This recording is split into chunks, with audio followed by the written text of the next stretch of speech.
विमल, पोलो, जोबा केसरी, हर पल मनाओ केसरी त्योहार। कुल मिलाकर एनफोर्समेंट डायरेक्टरेट इस देश की सबसे काबिल एजेंसी कह रही है कि ममता बनर्जी चोरी के, कोयला तस्करी के, अवैध पैसे से ममता बनर्जी चुनाव लड़ती हैं। तो बहुत बड़ा आरोप है ममता बनर्जी पर। सभी को नमस्कार। गरिमा जी भ्रष्टाचारी हो, बलात्कारी हो, घुसपैठिया हो, ममता बनर्जी हर बार ढाल बनकर सामने खड़ी मिलती है। दीदी मुख्यमंत्री हैं या अपराधियों का प्रोटेक्शन एजेंट। आज जो इस देश ने देखा, टेलीविजन पे देखा, एक चुनी हुई मुख्यमंत्री किस तरीके से जहां पे भ्रष्टाचार की जांच हो रही है वहां पर जाके गुंडागर्दी कर रही है अपने राज्य की पुलिस को ले जाके। और ये पहली बार नहीं है। आपको याद होगा जब संदेश खाली वाला इंसिडेंट था तब इन्होंने ईडी पे बलात्कार के भी चार्जेस लगाए थे। तब भी राज्य की सरकार को और इनकी पुलिस को कोर्ट ने ही, अभी ये बात कर रहे थे कोर्ट सवाल करती है, तो कोर्ट ने ही इन पे सवाल किए थे। सीबीआई को ये बंधक बना चुके हैं। जब इस स्पेसिफिक इंसिडेंट पर आइए ना राधिका। ईडी कह रहा है कि ममता बनर्जी कोयला तस्करी के पैसे से चुनाव लड़ती हैं। गोवा में कोयला तस्करी का पैसा ममता बनर्जी ने इस्तेमाल किया। क्या आपने ईडी की प्रेस रिलीज पढ़ी है? नहीं पढ़ी? बिल्कुल पढ़िए। क्या लिखा है उसमें? उसमें साफ तौर से ईडी ने लिखा है ये कोई पॉलिटिकल रेड नहीं है। ये जिसके ऊपर रेड हो रही है ये कोई आज का तो केस है नहीं। आप भी जानती है कब से चल रहा है इलीगल माइनिंग, मनी लॉन्ड्रिंग और हर चीज का सबूत बतौर सबूत अवैध कोयला खनन, मनी लॉन्ड्रिंग का केस चल रहा है। ईडी के पास आईसीआईआर है, एफआईआर है, ट्रेल है, पैसा है। और आप जिस शुरुआत में बात कर रही थी कि दायां बायां हाथ है, अभिषेक बैनर्जी सिर्फ दाएं बाएं हाथ, नाक कान पैर नहीं है, वो उनके भतीजे भी हैं, सगे भतीजे भी हैं। साथ में उनकी डॉटर इन लॉ की भी इंक्वायरी हो चुकी है और ये केस कंटिन्यूअस चल रहा है। दरअसल यही तो राधिका, यही तो मैं आपसे सवाल पूछने वाली हूँ कि भाई 2021 का बंगाल का विधानसभा चुनाव आया, मामला तो दरअसल ये 6 साल पुराना है। 21 का बंगाल का चुनाव आया तब खूब शोर मचा कि कोयला सिंडिकेट का पैसा है टीएमसी के पास।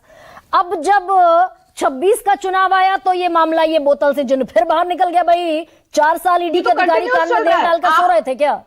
ये तो कंटिन्यूस चल रहा है। अगर आपको लग रहा है कि सब तेल डाल के सो रहे थे, मुझे लगता है कहीं आप तेल डाल के ना सो रहे हो। रिसर्च करिए अच्छे से। ये कंटिन्यूस चल रहा है, इस पे कार्रवाई चलती आ रही है। कोई नहीं सोता है। देश की संवैधानिक संस्थाओं के लिए इस तरह की टिप्पणी करने से सबको बचना चाहिए। अरे भाई पूरा 22 गुजर गया ना। संवैधानिक संस्थाएं सवालों से परे नहीं हो सकती राधिका। नहीं, मैं आपके सामने फैक्ट रख देती हूँ ना।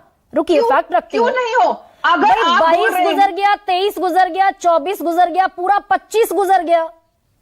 4 साल बाद ये रेड तो इज द प्राइमरी स्टेप ना।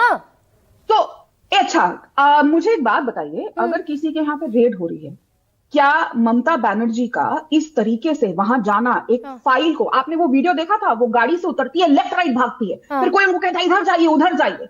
एक औरत इस तरीके से भाग रही है एक आईपैक कंपनी के ऑफिस पे। ईडी साफ तौर पे ये कह चुकी है, फिर बोल रही हूं मैं, उनकी प्रेस रिलीज में है, इसका कुछ भी ममता बनर्जी या उनकी पार्टी से लेना देना नहीं है। मतलब ईडी इतनी मासूम है। आप प्रेस रिलीज को,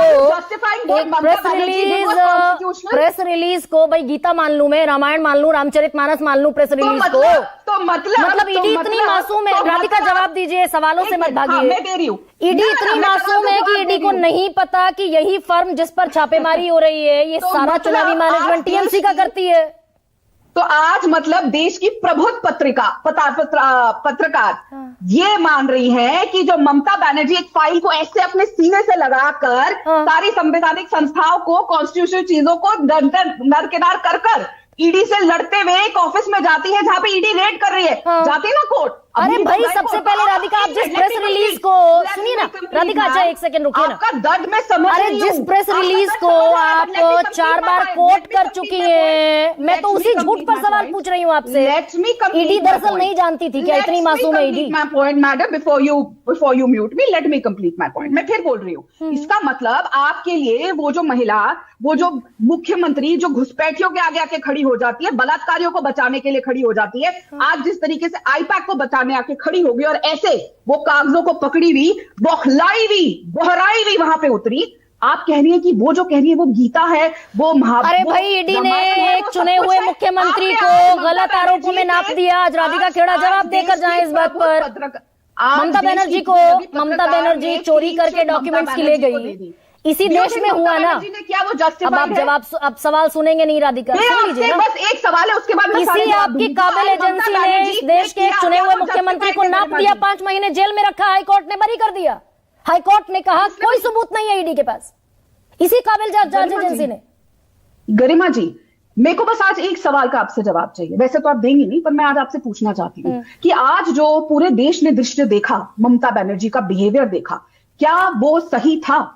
हेमंत सोरेन को राजभवन से ईडी ने गिरफ्तार किया था, हाईकोर्ट ने कहा कोई सबूत नहीं है, ठीक था क्या? से सवाल से मैं जानना चाहती हूँ, मेरी फेवरेट पत्रकार गरिमा जी क्या मानती है, क्या जो ममता बनर्जी ने हेमंत सोरेन को राजभवन से झूठे आरोपों में ईडी ने गिरफ्तार किया, ठीक था क्या?